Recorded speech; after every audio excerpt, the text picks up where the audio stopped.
Hello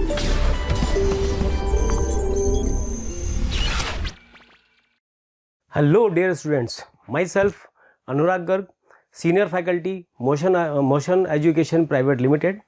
आज मैं यहाँ पर आया हूँ 31 जनवरी 2021 को जो KVPI का पेपर हुआ था उसके केमिस्ट्री पार्ट के सॉल्यूशन के लिए। ठीक है, चलिए खैर तो स्टार्ट करते हैं। इसमें ये वाला क्वेश्चन देखिए क्या दे रखा है। इसमें हमसे कहा गया द एसिडिटी ऑफ, तो यहाँ पर हमें कंपाउंड गिवन है, हमें इसमें बताना है कि इनका एसिडिक स्ट्रेंथ का ऑर्डर क्या होगा। ठीक है, तो देखो जो फर्स्ट कंपाउंड गिवन है वो दे रखा है फिनॉल, सेकंड कंपाउंड हमें दे रखा है और paramethoxyphenol, third compound is paranitrophenol and fourth compound is metanitrophenol. ठीक है, अब देखिए हमें पता है जो एसिडिक स्ट्रेंथ है,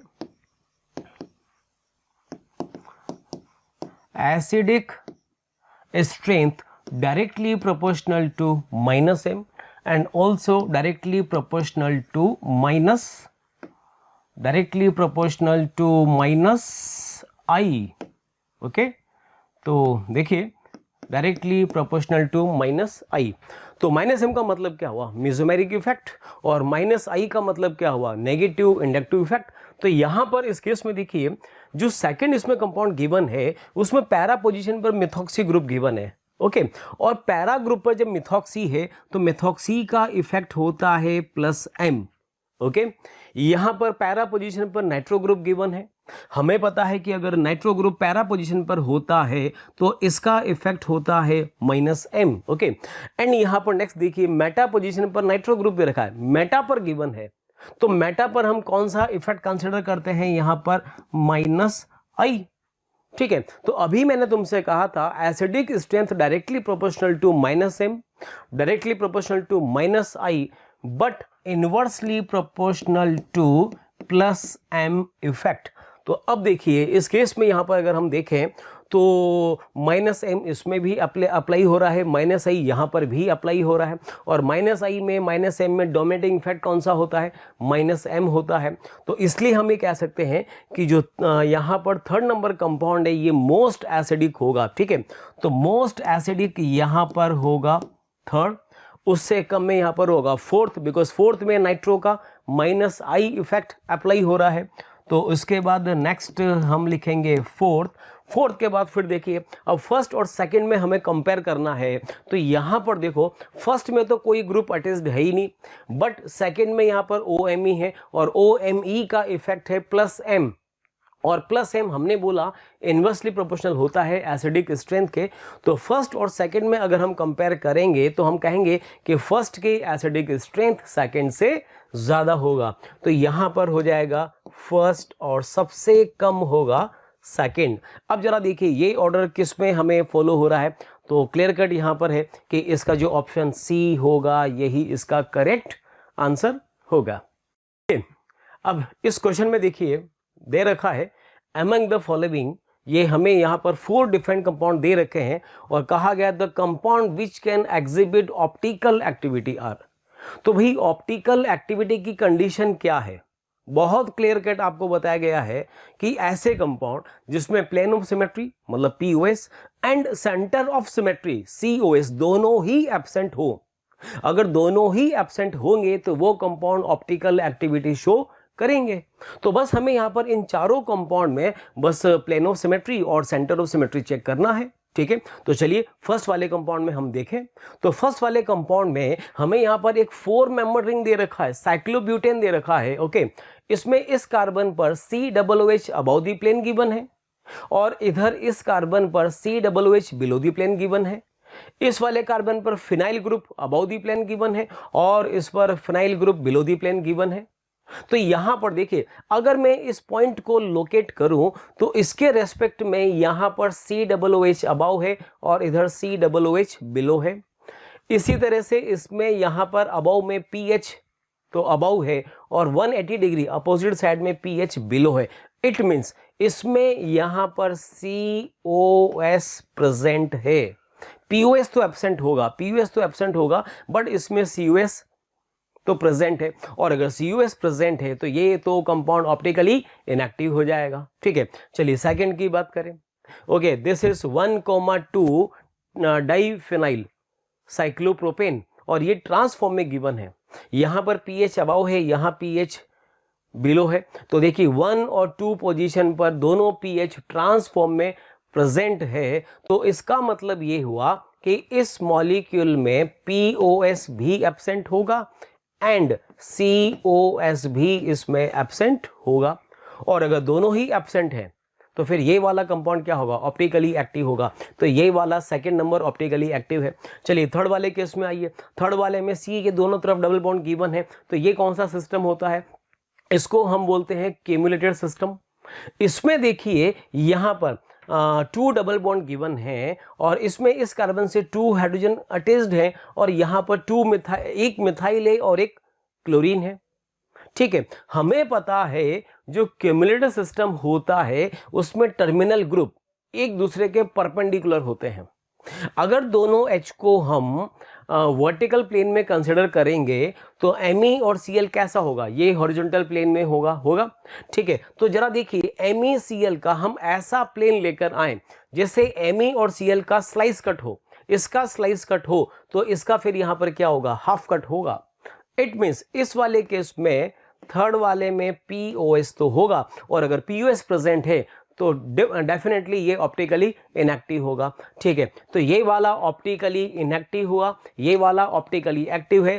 थर्ड भी क्या बोलेंगे, ऑप्टिकली इनएक्टिव है। और फोर्थ की बात करें तो फोर्थ में देखिए इस वाले केस में यहाँ पर ये वाला कार्बन कायरल है, ये कार्बन भी कायरल है। It means there are 2 chiral centre, 2 different chiral centre है। डिफरेंट कैसे हुआ, इस वाले कार्बन के पास अपर साइड में COOH ग्रुप प्रेजेंट है, जबकि लोअर साइड में CH2OH है। इट मींस ये दोनों कायरल सेंटर डिफरेंट हैं, और अगर दोनों कायरल सेंटर डिफरेंट हैं तो इसमें POS कभी भी नहीं हो सकता एंड COS भी नहीं होगा। तो इट मीन्स अगेन देखो फिर से दोनों एब्सेंट है, तो दोनों एब्सेंट है तो ये वाला कंपाउंड भी ऑप्टिकली एक्टिव होगा। ओके, चलिए ठीक है। अब आ जाइए नंबर फिफ्थ कंपाउंड में। नंबर फिफ्थ कंपाउंड हमें क्या गिवन है, 1 2 3 4 5 6 कार्बन का चेन है, एंड नंबर 4 पर मिथाइल है। This is 4 methyl hexane. और अगर आप ठीक से देख रहे हैं तो ये वाला जो कार्बन है ये कायरल कार्बन होगा कायरल कार्बन। और तुम्हें याद है जिस किसी मॉलिक्यूल में अगर ओनली 1 कायरल कार्बन प्रेजेंट होता है तो वो कंपाउंड ऑलवेज ऑप्टिकली एक्टिव होगा। ठीक है, तो ये वाला कंपाउंड भी यहां पर ऑप्टिकली एक्टिव होगा। तो बताइए इन 5 कंपाउंड में से कौन कौन से कंपाउंड ऐसे हैं जो ऑप्टिकली एक्टिव है, बताइए। तो second number, fourth number and fifth number, ये तीनों कंपाउंड ऑप्टिकली एक्टिव होंगे। और अगर हम ऑप्शंस की बात करें तो ये ऑप्शन हमें मिल रहा है ऑप्शन ए में, सेकंड, फोर्थ एंड फिफ्थ। तो इसका जो करेक्ट आंसर होगा वो होगा ऑप्शन नंबर ए। ओके, अब ये देखिए नेक्स्ट क्वेश्चन है, a molecule which has 1 degree, 2 degree and 3 degree carbon atom is। तो भाई हमें यहाँ पर चार कंपाउंड गिवन है, और हमें बताना है कि इनमें ऐसा कौन सा कंपाउंड है जिसमें 1 डिग्री का मतलब क्या हुआ, प्राइमरी कार्बन। क्या होता है प्राइमरी कार्बन, भाई ऐसा कार्बन जिससे बस एक ही कार्बन अटैच्ड हो। जैसे मैं तुम्हें यहाँ पर एक सिंपल सा एग्जांपल ले सकता हूँ। सपोज ये मैंने यहाँ पर एक ऐसा स्ट्रक्चर बना दिया। अब देखिए इस वाले कार्बन से डायरेक्टली एक ही कार्बन अटैच्ड है, तो डेफिनेटली ये वाला कार्बन कैसा होगा, 1 डिग्री होगा। इस वाले कार्बन से दोनों तरफ कार्बन अटैच्ड है तो ये कार्बन 2 डिग्री होगा। और इस वाले कार्बन को देखो, इस मिडिल कार्बन में तीनों तरफ कार्बन अटैच्ड है तो ये कार्बन 3 डिग्री कार्बन होगा। तो हमें बताना है इनमें से ऐसा कौन सा कंपाउंड है जिसमें primary carbon, secondary carbon and tertiary तीनों टाइप के कार्बन प्रेजेंट हो। तो यहाँ पर इसको मैं सिंपल क्वेश्चन कह सकता हूँ, नोमेनक्लेचर जो चैप्टर है उसका ये क्वेश्चन है। तो यहाँ पर देखिए इसका डी ऑप्शन ठीक से देखो, this compound is methyl cyclohexane. तो साइक्लोहेक्सेन का स्ट्रक्चर क्या होगा, ठीक है भाई, ये हमने बना दिया साइक्लोहेक्सेन, और यहाँ पर इस पर हमने एक CH3 भी हमने लगा दिया। ठीक है, okay, this compound is methyl cyclohexane. अब जरा बताइए इसमें ये वाला कार्बन कैसा है, ये 1 डिग्री कार्बन है। ये वाला कार्बन देखो, ये 3 डिग्री कार्बन, ये 2 डिग्री, ये भी 2 डिग्री, 2 डिग्री, ये भी 2 डिग्री एंड ये भी 2 डिग्री कार्बन होगा। तो यही ऐसा कंपाउंड है जिसमें 1 डिग्री भी है, 2 डिग्री कार्बन भी प्रेजेंट है एंड 3 डिग्री कार्बन भी प्रेजेंट है। तो ओवरऑल इस क्वेश्चन का जो करेक्ट आंसर है वो हो जाएगा ऑप्शन डी, मिथाइल साइक्लोहेक्सेन। चलिए नेक्स्ट क्वेश्चन पर आते हैं। गिवन है the organic compound which can be purified bye steam distillation. तो इस केस में देखो यहां पर बहुत सिंपल है, प्योरिफिकेशन का ये क्वेश्चन है, इसका तो सेट आंसर यहां पर है एनिलीन। एक्चुअली क्या है, एनिलीन की अगर हम स्ट्रक्चर की बात करें तो एनिलीन का स्ट्रक्चर होता है कुछ इस टाइप का, बेंजीन से अटैच्ड होता है NH2। अब देखिए NH2 से अटैच्ड बेंजीन है और बेंजीन में क्या है, कार्बन स्ट्रक्चर है। तो ये वाला जो इसका पार्ट होता है, ये पार्ट कैसा होता है, नॉन पोलर पार्ट होता है ये वाला। चूंकि इसका ये वाला पार्ट बिगर है और नॉन पोलर होता है, इसलिए ये कंपाउंड वाटर में इनसॉल्युबल होता है। इसको मैं कंपेयर कर सकता हूं इस टाइप के, जैसे ये मैंने कंपाउंड लिखा RNH2, aliphatic alkyl amine. Aliphatic alkyl amine के जो लोअर कंपाउंड है, 1 कार्बन का अमाइन, 2 कार्बन का अमाइन, 3 कार्बन का अमाइन, ये तो वाटर सॉल्युबल होते हैं। लेकिन एनिलीन जो कंपाउंड होता है वो वाटर इनसॉल्युबल होता है just because of presence of phenyl group. तो ये वाटर इनसॉल्युबल होता है लेकिन स्टीम वोलेटाइल होता है, स्टीम वोलेटाइल होता है, इसीलिए एनिलीन का जो एनिलीन होता है उसका हम प्योरिफिकेशन स्टीम डिस्टिलेशन से करते हैं। ठीक है, तो इस क्वेश्चन का जो करेक्ट आंसर होगा वो हो जाएगा option number B, that is aniline. अब नेक्स्ट क्वेश्चन की बात करें। नेक्स्ट हमें गिवन है among the following the most acidic compound. भाई हमें 4 कंपाउंड दे रखे हैं और बताना है इन चारों में से मोस्ट एसिडिक कंपाउंड कौन सा है। तो भाई ये जो क्वेश्चन है ये जीओसी का क्वेश्चन है। जीओसी में हम लोग पढ़ते हैं acidic strength and basic strength, बस वहीं से ये क्वेश्चन आया हुआ है। तो इसमें देखिए यहाँ पर ऑप्शन नंबर बी, कैसे इस कंपाउंड को हमने यहाँ पर ड्रॉ करा इस टाइप से, ये डबल बॉन्ड, ये डबल बॉन्ड, ठीक है, यहाँ पर हाइड्रोजन, यहाँ पर भी हाइड्रोजन। इस कंपाउंड का नेम होता है साइक्लोपेंटा 1, नंबरिंग भी कर सकते हैं 1, 2, 3 एंड 4। ठीक है, तो ये कंपाउंड होगा 1,3 साइक्लोपेंटा डाइइन। तो इसमें अगर यहाँ से हम एक H+ निकाल दें, मतलब एक H+ आयन यहाँ से एक्सट्रैक्ट कर लें, जैसे दोनों H में से मान लीजिए इस वाले H को हम अलग यहाँ से कर दें, तो अब जो स्पीशीज बनेगी वो कौन सी स्पीशीज बनेगी, इस C पे चार्ज होगा नेगेटिव। नेगेटिव का मतलब देखिए यहाँ से हमने किसको लीव करा, H+ को लीव कर रहे हैं। H+ का मतलब जो हाइड्रोजन एटम है वो अपना इलेक्ट्रॉन छोड़कर जाएगा कार्बन के पास। भाई ये वाला जो बॉन्ड है, इस बॉन्ड में एक इलेक्ट्रॉन तो हाइड्रोजन का है और एक इलेक्ट्रॉन किसका है, कार्बन का है। चूंकि यहाँ से H+ रिलीज हो रहा है तो मतलब ये दोनों इलेक्ट्रॉन इस कार्बन के पास रहेंगे और कार्बन के पास ये लोन पेयर के फॉर्म में प्रेजेंट होंगे, और ये हाइड्रोजन जैसा है ये तो वैसा ही रहेगा, इसमें कोई फर्क नहीं आएगा।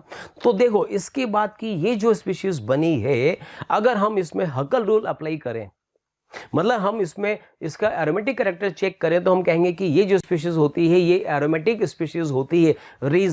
रीजन होता है 2 + 2 + 2, यहाँ पर 6 पाई इलेक्ट्रॉन प्रेजेंट होते हैं।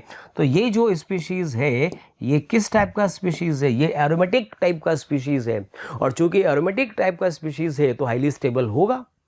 तो अगर किसी एसिड का कॉन्जुगेट बेस अगर स्टेबल है तो फिर वो कंपाउंड कैसा होता है, मोर एसिडिक होता है। तो यही रीजन है कि इन सभी कंपाउंड में ये वाला जो होगा ये स्ट्रॉन्ग, मतलब इन सभी में से स्ट्रॉन्ग एसिड होगा। अब हम कहें कि यहाँ से H+ हटा दें, सोचिए अगर इस वाले मॉलिक्यूल में इस कार्बन से अगर H+ हटा देते तो इस वाले C पे चार्ज क्या आता, माइनस आता। माइनस आने से ये स्पीशीज कैसी बनती, ये एंटी एरोमेटिक स्पीशीज बनती। ओके, यहाँ पर देखो इस वाले केस में भी अगर इस कार्बन से जो H है, अगर इस H+ को हटा दिया जाए तो इस पे चार्ज क्या आएगा, वही lone pair and minus charge. Minus charge आने से ये स्पीशीज कैसा बन रहा है, नॉन एरोमेटिक।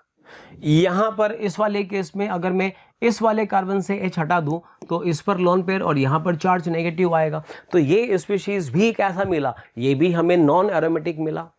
तो इन चारों में से बनने वाला कॉन्जुगेट बेस एरोमेटिक किस में हमें मिल रहा है, बी में मिल रहा है, इसलिए हम कह सकते हैं कि जो बी वाला कंपाउंड है यही इनमें से मोस्ट एसिडिक होगा। तो इसका करेक्ट आंसर हो जाएगा यहां पर option number B. Next question बच्चों, it is from we can say stoichiometry और वी कैन से इडियोमेट्री। बहुत आसान सा सवाल है, लैंग्वेज आप कह सकते हैं थोड़ा सा टीडियस है।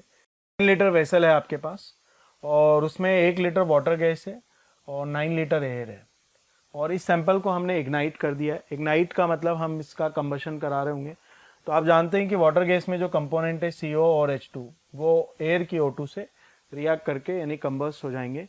CO O2 से रिएक्ट करके CO2 बना लेगा लाइक दिस। मैं रिएक्शन बैलेंस करके ही लिख रहा हूँ। सो दिस गिव्स अस CO2 और H2 जो है आपका वो ऑक्सीजन से रिएक्ट करके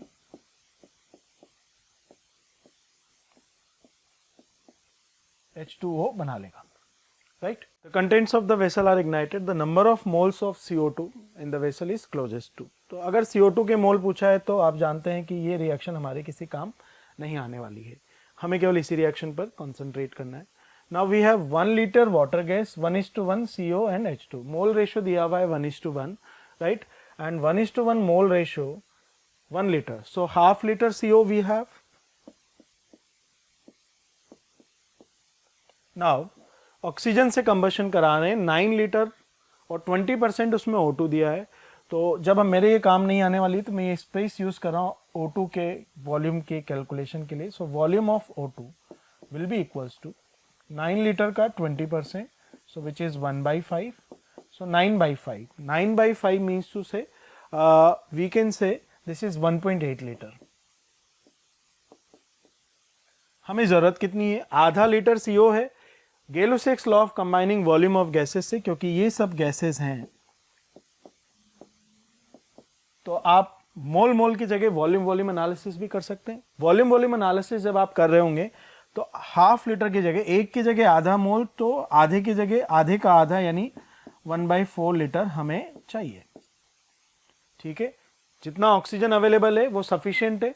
इसका मतलब हमारा सारा CO कंज्यूम हो जाएगा, O2 भी कंज्यूम हो जाएगा और हमारे पास CO2 मिलेगा हाफ लीटर।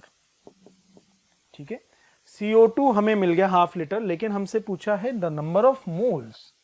नंबर ऑफ मोल की बात कर रहे हैं, हमारे पास वॉल्यूम और प्रेशर टेम्परेचर दिया हुआ है STP। तो आधा लीटर में कितने मोल होंगे? हमारे पास सिंपल फॉर्मूला है। तो number of moles of any gas behaving ideally at STP is equals to total volume which is 1/2 divided by 22.4 litre per mole. So this will give us the number of mole, और जब आप इसे solve कर रहे होंगे so this gives us 0.022 moles. So that will be the final answer. Hence the correct option is option B. That will be the final answer for this question. So आप देख सकते हैं बिल्कुल सिंपल स्टोइकोमेट्री या इडियोमेट्री related आप question बोल सकते हैं। Gay Lussac's law of combining volume का बहुत अच्छा यूज है। आइए बात करते हैं नेक्स्ट क्वेश्चन की। The next question is from बच्चों atomic structure and photoelectric effect से आपका ये क्वेश्चन है। यहाँ पर एक मेटल है जिसका वर्क फंक्शन आपको दिया हुआ है 2 इलेक्ट्रॉन वोल्ट। आप सब जानते हैं वर्क फंक्शन से हम थ्रेशोल्ड वेवलेंथ कैलकुलेट कर सकते हैं, और उस वेवलेंथ, वो जो वेवलेंथ होता है that is the maximum wavelength जिस पर आपको फोटो इलेक्ट्रिक इफेक्ट ऑब्जर्व होता है। So let's just calculate lambda max. So Hc by lambda max that should be equal to phi, and this gives us lambda max Hc का electron volt में 12420 electron volt angstrom, that is Hc, the value in electron volt angstrom, and then phi, this is 2 electron volt. So the lambda max is 2 से divide कर देंगे, so this gives us 6210 angstrom. That will be the lambda max. और अगर आप इसे nanometre में बात कर रहे होंगे so this will give us 621 nanometre, which means to say अब हमारे पास यहाँ एक तो 400 नैनोमीटर का लाइट है और एक है 800 नैनोमीटर का लाइट। पावर से हमारी इंटेंसिटी वगैरह की बात कर सकते हैं हम लोग, लेकिन फोटो इलेक्ट्रिक में फोटोन्स में इलेक्ट्रॉन का इजेक्शन केवल वेवलेंथ पर डिसाइड होगा। लैम्डा मैक्स 621 नैनोमीटर है, इसका मतलब this will not generate any photoelectric effect or this will not exhibit any photoelectric effect, however this will exhibit photoelectric effect, right? ये हमने phi से डिड्यूस किया। अब हम सवाल के ऑप्शंस पढ़ेंगे तो इतने से ही हमारा काम हो जाएगा। both colors of light gave rise to same number of photoelectron, now this is wrong, why this is wrong? दोनों लाइट्स तो आपको फोटोइलेक्ट्रिक इफेक्ट एग्जिबिट ही नहीं कर रहे हैं, तो फोटो इलेक्ट्रॉन की बात ही नहीं आएगी सेम नंबर की। 400 nanometer light gives rise to less energetic photoelectrons than 800 nanometer lights. 800 nanometer के photoelectrons ज़्यादा energetic होंगे। अरे भाई वहाँ से तो photoelectron emission ही नहीं हो रहा, तो ज़्यादा एनर्जी और कम एनर्जी वाली बात तो आनी नहीं है। इसका मतलब this option is also wrong. 400 nanometer light leads to more photoelectrons and the option D is 800 nanometer light leads to more photoelectron. So this D is also incorrect. 800 तो it does not lead to any photoelectron, so more or less का बात ही नहीं है। अब we can say that 800 nanometer leads to none of the photoelectrons and 400 nanometer will certainly leads to some number of photoelectrons. So 400 का number of photon is a positive value, 800 का is a zero value. So any positive is greater than zero, so we can say that this option C is correct. So very simple question from the photoelectric effect and you can easily score marks for this question. Let's move on to the next question. This question is from chemical equilibrium and it is a theoretical question. It's very easy. Among the following, the correct statement about the chemical equilibrium is, chemical equilibrium के बारे में कौन सा statement सही है? The equilibrium constant is independent of temperature. No, equilibrium constant is dependent on temperature by the equation del G is equals to minus RT ln of K equilibrium. So this gives us the dependence of K equilibrium on temperature. Now, second option, the equilibrium constant tells us how fast the reaction reaches the equilibrium. No, it does not tells us the time. K equilibrium basically is what? K equilibrium is nothing but the amount of product upon amount of reactants. So it just gives an idea about the relative amounts of products and reactant at equilibrium, right? So it doesn't give any idea about the time. So this is also the wrong option. A is wrong, B is wrong. Now the C, at equilibrium the forward and backward reaction stops. ये गलत हो गया. We all know that chemical equilibrium is dynamic in nature, therefore reaction के बंद होने की बात तो होती ही नहीं है, which means this is also the wrong. Now the equilibrium constant is independent of whether you start the reaction with reactants or products. Yes, that's fair enough. Either we start from the reactant taking initially the reactants only, or we start from the products, it doesn't matter to us. Finally we'll end up at the same ratio. Individual value may differ but the ratio will be the same, right? So it doesn't matter whether we start with the reactant or product, equilibrium can always be achieved either by starting only with reactants or by starting only with products. So this option is correct and C is also wrong.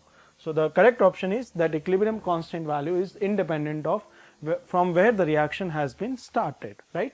Thank you. Now the next question is from gaseous state and it's very easy question, that is from KTG. We have been provided with the graphs, the velocity distribution, Maxwell-Boltzmann वाला graph, और उस पर आपको बहुत आसान सी चीज पूछी हुई है। वो क्या? आपको पूछा हुआ है कि VMPS, V एवरेज और VRMS ग्राफ पर किससे? तो हमें पता है VMPS इज व्हाट? VMPS की अगर हम बात करें तो it is under root of 2RT by M. M stands for molecular weight. Now V average is what? So V average is nothing but under root of 8 upon pi RT by M. So V average is slightly bigger than the VMPS. Now VRMS is under root of 3RT by M. So VRMS is again bigger than the MPS as well as from the average. So VRMS has to be bigger. On x-axis we have velocities. So the biggest velocity or the larger velocity should be RMS. यहाँ आपको larger RMS दिख रहा है, so this has the possibility of being correct. यहाँ MPS largest दिख रहा है, so this is wrong. यहाँ भी MPS largest दिख रहा है, so this is also wrong. So we have discarded two options and we have selected two options. Now going for the reasons of MPS and V average relation between them, we know that MPS is smaller than the average. So MPS has to be smaller. अगर आप यहाँ देखें तो MPS bigger दिया हुआ है, that means this option is incorrect. Now we are left only with one option, that is D. MPS is smaller average and average is smaller than RMS. दूसरी बात, अगर आपने मैक्सवेल बोल्ट्जमैन अच्छे से पढ़ा हुआ है तो the maximum fraction is corresponding to VMPS. The fraction with which maximum number of molecules are moving is F max and the velocity is VMPS. तो आप केवल एक चीज ऑब्जर्व करके भी इस क्वेश्चन को आंसर कर सकते थे, right? So it's very easy from gaseous state, right? Next is again from atomic structure and that is from the quantum numbers.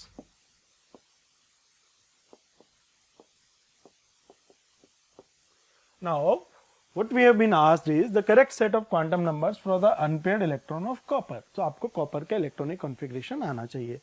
So writing the electronic configuration of copper, will write copper have 29 electrons, so that is argon 18.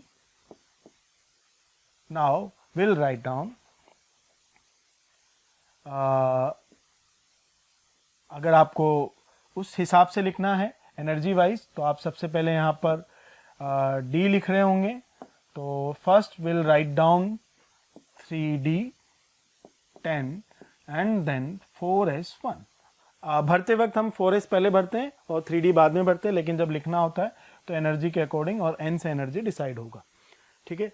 तो आप जानते हैं D fully filled है, यहाँ पर unpaired नहीं है, 4s में एक अनपेयर्ड है, सो this is the one unpaired electron और इसके बारे में हमें बात करनी है. सो अगर आप देखें तो 4s है तो n is equals to 4, s है तो l इज इक्वल्स टू 0 और m आप l 0 है तो m का एक ही पॉसिबल सेट है, दैट इज 0. और स्पिन क्वांटम नंबर आप चाहे तो प्लस आप लिख सकते हैं या माइनस आप, दोनों ऑप्शन सही हो सकते हैं. तो n3 गलत हो गया, n3 गलत हो गया, n4 सही हो सकता है, n4 सही हो सकता है, लेकिन l0 l1 ये गलत हो गया. सो this is the correct. m तक जाने की आपको जरूरत ही नहीं पड़ रही है, right? So this is very simple question from the electronic configurations. Hello student. Okay. Today we will solve the paper of KVP by SA series. SA series का KVP by का पेपर सॉल्व करेंगे अपन. Among the following the most polar molecule is. तो ये आपको जो molecule दिए इनमें से पोलर आपको मॉलिक्यूल देखना है. ये अपन डाइपोल मूवमेंट से देखते हैं. जिन मॉलिक्यूल का नेट या रिजल्टेंट डाइपोल मूवमेंट 0 होगा, जिन मॉलिक्यूल का नेट या रिजल्टेंट डाइपोल मूवमेंट 0 होगा वो तो कैसे होंगे? Non polar. और जिन मॉलिक्यूल का नेट या रिजल्टेंट डाइपोल मूवमेंट 0 नहीं होगा वो होंगे पोलर. तो यहाँ AlCl3 का नेट या रिजल्टेंट डाइपोल मोमेंट 0 आएगा. इसकी प्लेनर और ट्राइगोनल ज्योमेट्री है, इसका नेट या रिजल्टेंट डाइपोल मोमेंट 0 आएगा.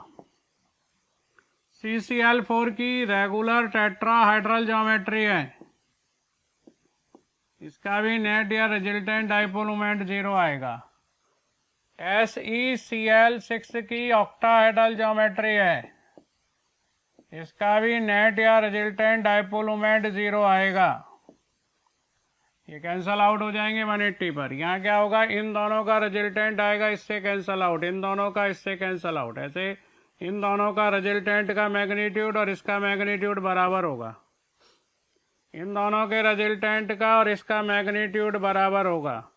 इन दोनों के रिजल्टेंट और इसका मैग्नीट्यूड बराबर होगा. ये कैंसिल हो जाएंगे. यहाँ पर तो 180 पर है ही ये दोनों का मैग्नीट्यूड बराबर, इन दोनों का मैग्नीट्यूड बराबर और इन दोनों का मैग्नीट्यूड बराबर. ये कैंसिल हो जाएंगे. तो इसका भी म्यू 0 आएगा. और यहाँ पर इसी तरह से इनके मैग्नीट्यूड निकालते हैं, रेगुलर ज्योमेट्री है तो इसका भी 0 आएगा. और AsCl3 आर्सेनिक ट्राइक्लोराइड एक लॉन पेयर है, पिरामिडल ज्योमेट्री है, इसका रिजल्टेंट 0 नहीं आएगा. तो इसमें पोलैरिटी सबसे ज़्यादा होगी, ये तो नॉन पोलर हो गए. तो आंसर इसका होगा D.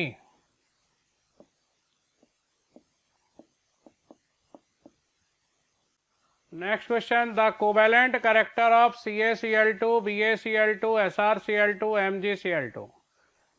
कोवैलेंट कैरेक्टर अपन देखते हैं पोलराइजेशन से। किसी कंपाउंड में जो कोवैलेंट कैरेक्टर है वो डायरेक्टली प्रोपोर्शनल होते हैं पोलराइजेशन के।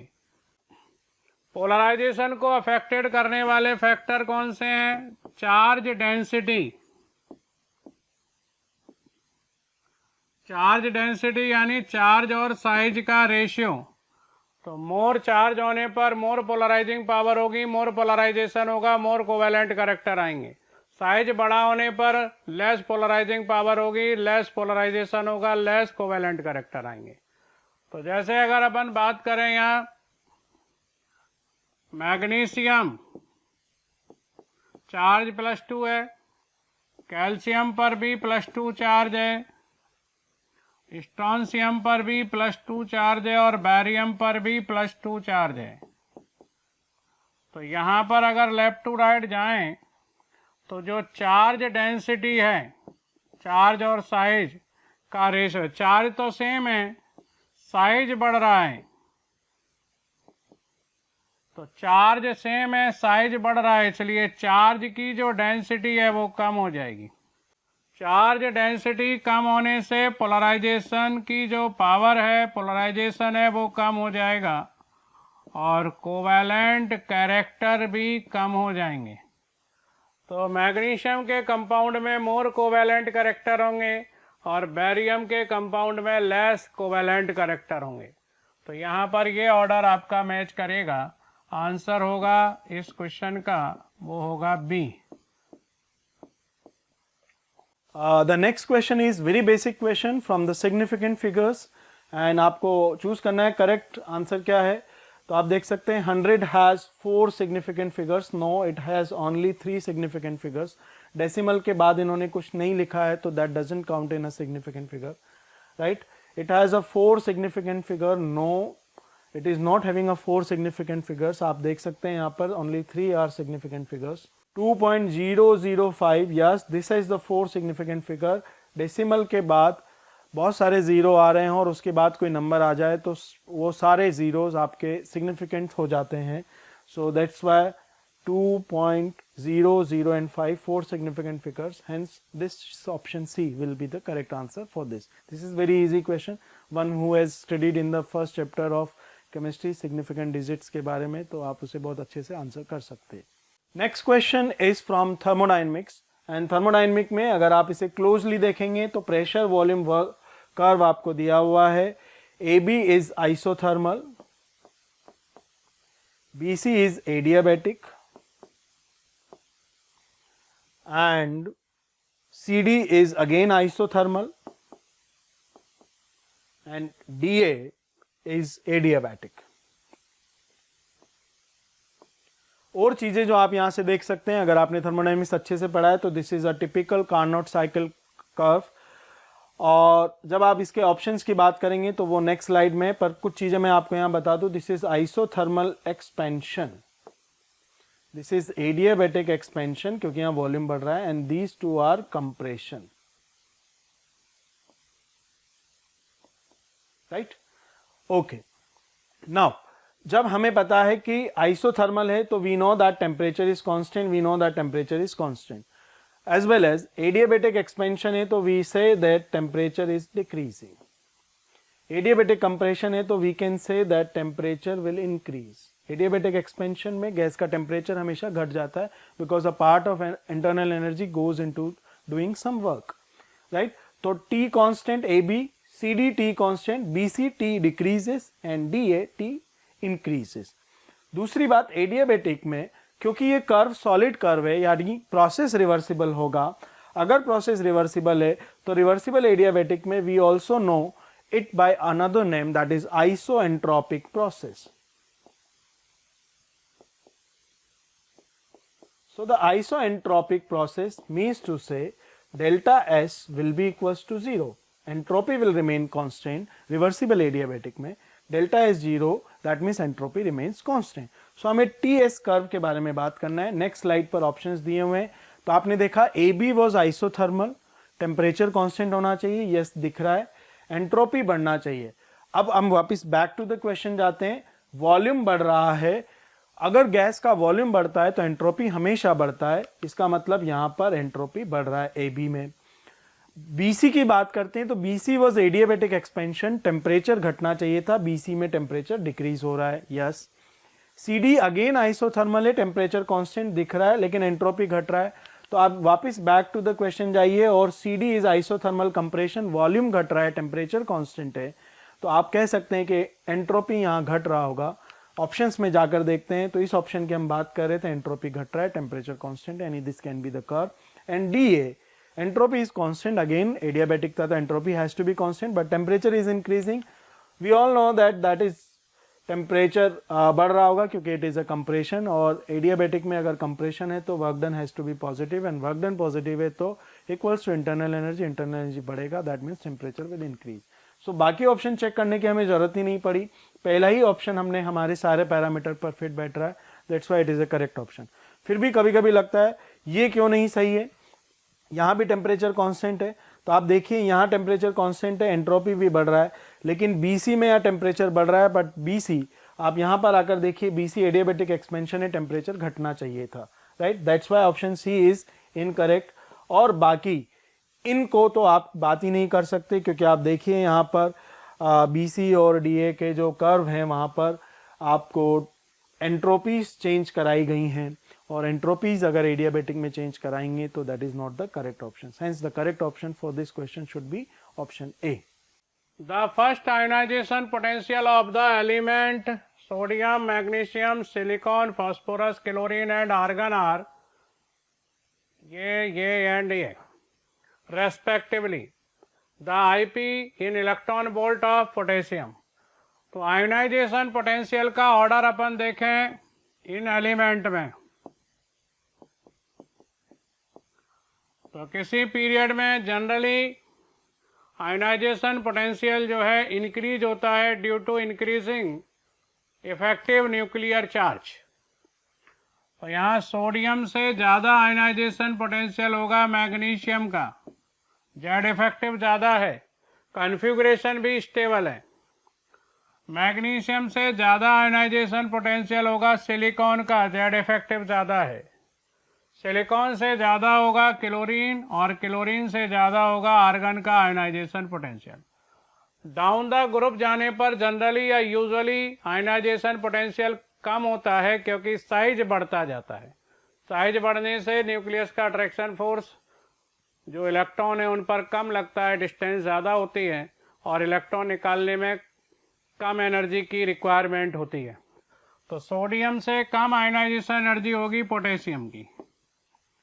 तो यहाँ वैल्यू अगर अपन देखें तो सबसे छोटी वैल्यू कौन सी है, 5.15, ये इसकी आयोनाइजेशन पोटेंशियल की वैल्यू होगी 5.14। ये सबसे कम आयोनाइजेशन पोटेंशियल इसका होगा सोडियम का, और इससे कम वैल्यू होगी पोटेशियम की। तो इससे लेस वैल्यू वाला ऑप्शन अपने पास एक ही है, वो है C। तो इस क्वेश्चन का जो आंसर होगा वो होगा C। चलिए अब बात करते हैं नेक्स्ट क्वेश्चन की। क्वेश्चन गिवन है a hydrocarbon X with molecular formula C4H6। याद रखो मॉलिक्यूलर फॉर्मूला क्या दे रखा है, C4H6 decolourise bromine water and forms a white precipitate. Decolourise bromine water and forms a white precipitate in ethanolic silver nitrate solution. Treatment of X with HgCl2 in aqueous H2SO4 produce a compound which gives yellow precipitate when treated with I2 and NaOH. The structure of X is, अब ये चार हमें structure दे रखे हैं, बताना है कि कौन सा कंपाउंड इन कंडीशंस को फॉलो करता है। तो क्या क्या कंडीशन है, पहली कंडीशन तो ये है कि जो मॉलिक्यूल जो कंपाउंड X है उसका मॉलिक्यूलर फॉर्मूला क्या होना चाहिए, C4H6 होना चाहिए।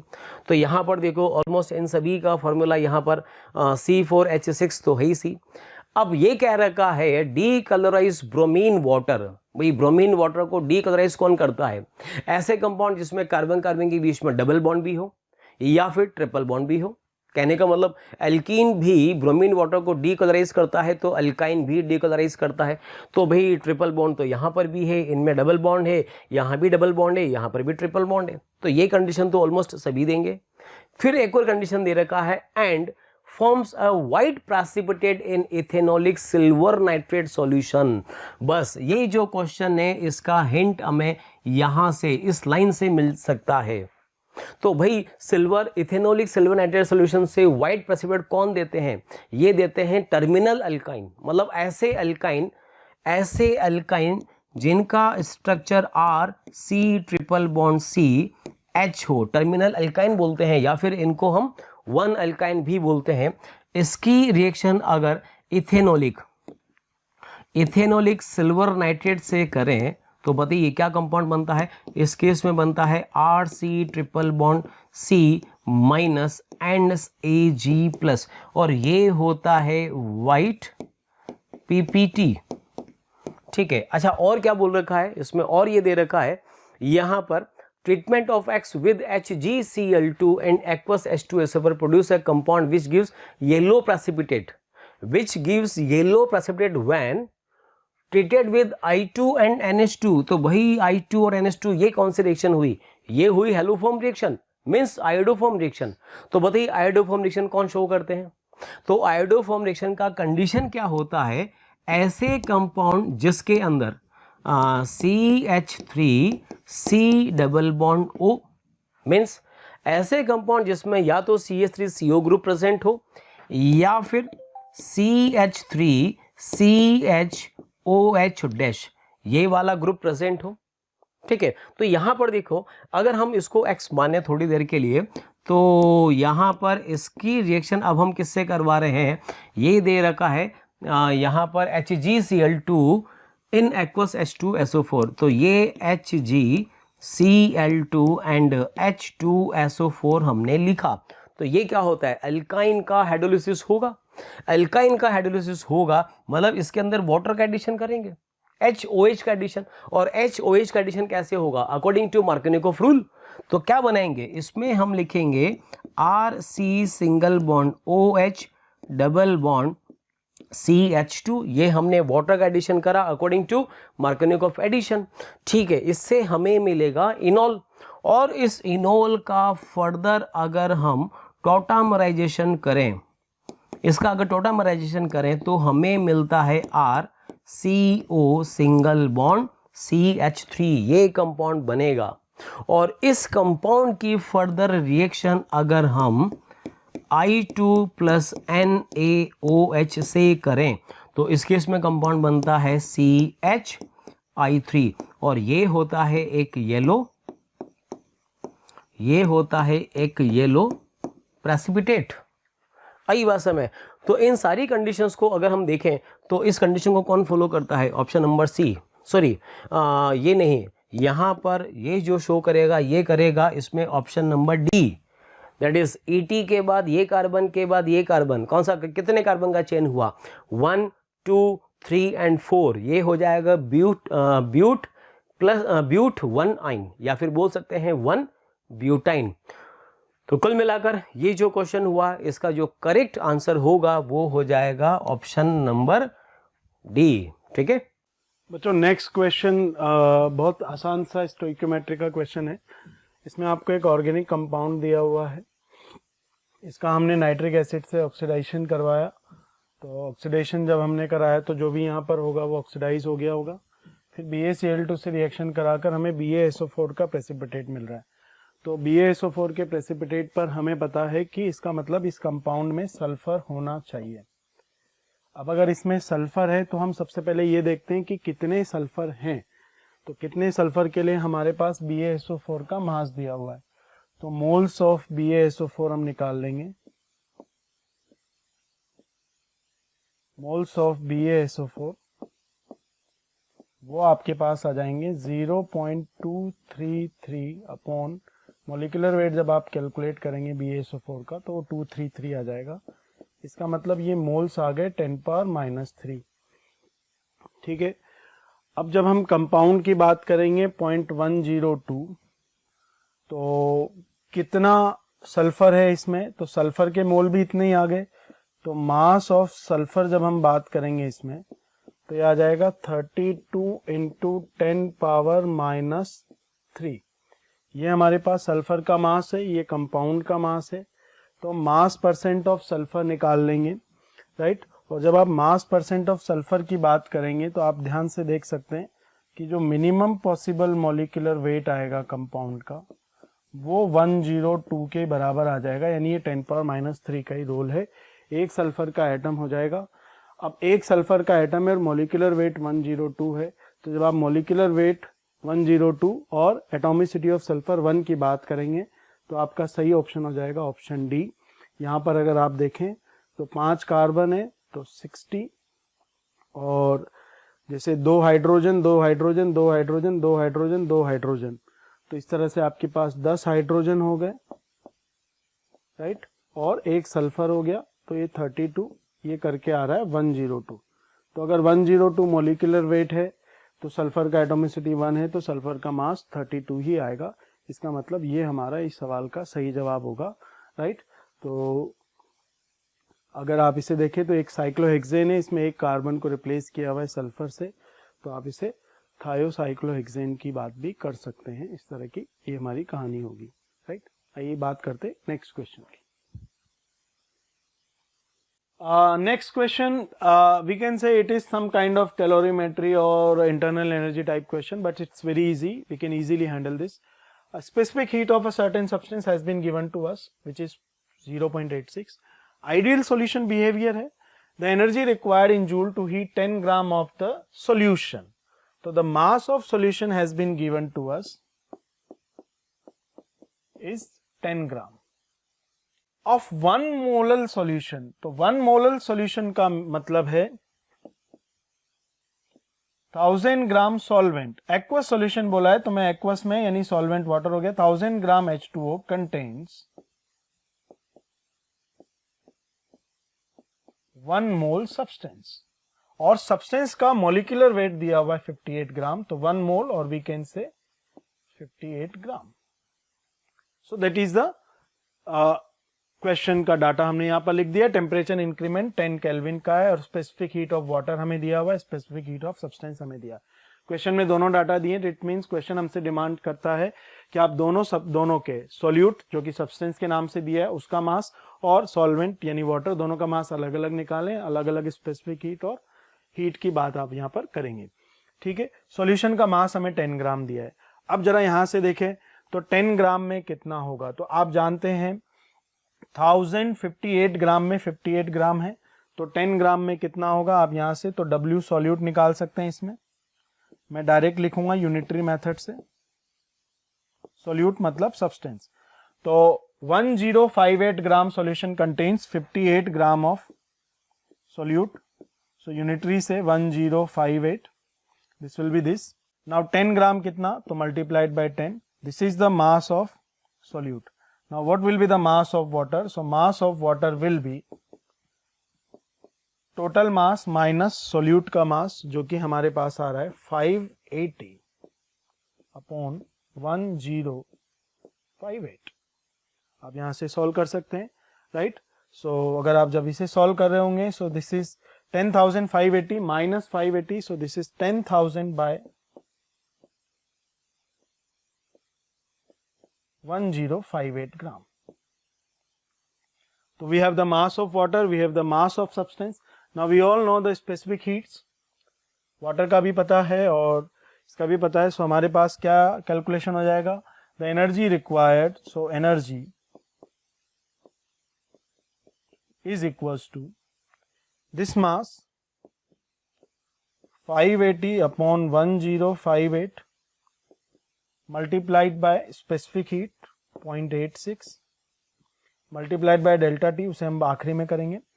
mass of water, so this is 10,000 divided by 1058 multiplied by specific heat which is 4.2 and this whole multiplied by delta T, that is 10।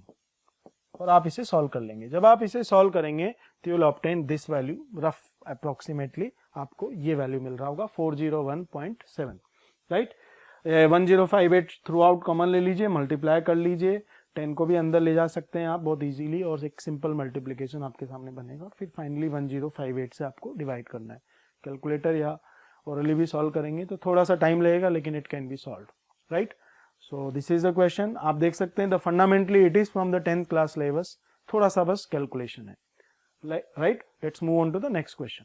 Very simple question, we can say it is from the strength of H2O2 और the volume strength of H2O2। आपको normality दिया हुआ है और आपसे volume में strength पूछा है। आपके पास फॉर्मूला पता है, volume strength is equals to normality into 5.6. So the normality into 5.6 will give us the volume strength. We have the normality as 1.79 multiplied 5.6. So this is roughly 1.8 and 5.6. So 1.8 into 5 that is 9 and 1.8 into 6 that is अगर आप बात करेंगे 1.8 into 0.6 so that is 1.08. so 9 plus 1.08 so this is approximately 10. So the answer will be 10 volume is the final answer. So this is very easy question. It's just a simple multiplication. You must be knowing the formula for volume strength. कुछ लोग molarity में formula जानते हैं. So the molarity into 11.2 और आप सब जानते हैं H2O2 का n factor 2 होता है, तो molarity into N factor which is 2 should be normality. तो यहाँ से 2 कॉमन लेके उसे नॉर्मलिटी लिख दिया गया होगा।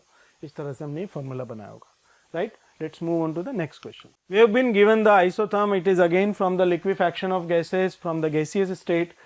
Isotherm of a gas has been given, pressure volume isotherm यानी इन सब पर टेम्परेचर कॉन्स्टेंट है, और आपको अच्छे से पता है कि यहाँ पर एक डॉटेड लाइन वाला कर्व हम लोग बनाते हैं जो इस तरह से पास आउट होता है। This point is known as a dew point. यहाँ पर first drop of liquid appear होता है। This is the bubble point. अगर लिक्विड से आ रहे हैं तो यहाँ पर फर्स्ट बबल ऑफ गैस या वेपर अपीयर होता है, या last bubble of gas which has to be converted, right. ये क्रिटिकल पॉइंट वाला कर्व है जहाँ पर लिक्विफैक्शन केवल एक पॉइंट के लिए नजर आता है, एंड बियॉन्ड क्रिटिकल पॉइंट आपको कोई लिक्विफैक्शन नजर नहीं आता। तो यही सारी बातें हैं जो मैंने अभी भी बोली, ऑप्शंस के फॉर्म में लिखी है।